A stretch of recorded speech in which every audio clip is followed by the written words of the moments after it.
Je suis le fondateur d'Aria Firefighting, qui est une société qui est spécialisée dans la lutte aérienne contre l'incendie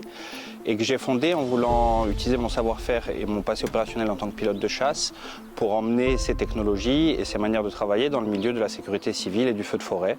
avec une partie d'intervention rapide et initiale avec des avions bombardiers d'eau et une seconde partie qui est plus technique, plus innovante avec un avion de surveillance qu'on a développé, qui est derrière moi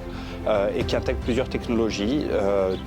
d'imagerie multispectrale, d'intelligence artificielle, de simulation de propagation pour donner aux pompiers qui sont au sol au contact du feu l'information tactique la plus complète et la plus efficace pour leurs opérations. Donc pour ça, sous l'avion, on a un capteur qui travaille dans plusieurs bandes spectrales, en visible et en infrarouge,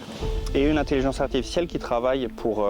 agglomérer les images, en faire une grande image, et de l'image infrarouge extraire toutes les données importantes du feu, le front de flamme, d'éventuels points de chaud, la puissance du feu. On travaille avec un simulateur de propagation des incendies qui s'appelle Firecaster,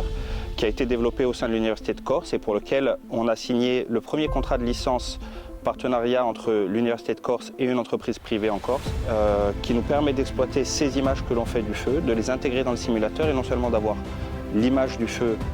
en temps réel, mais surtout sa propagation dans les heures à venir en fonction de la météo, du couvert végétal, de la topographie, et donc de dimensionner au mieux la réponse dans les heures qui suivent et de pouvoir anticiper de manière plus sereine, plus efficace et plus sûre les actions à venir. Cette technologie qui est, encore une fois, toute nouvelle, très peu répandue dans le monde, elle soit largement acceptée, elle soit plus connue et elle soit utilisée par les pompiers pour améliorer nos actions sur les feux de forêt.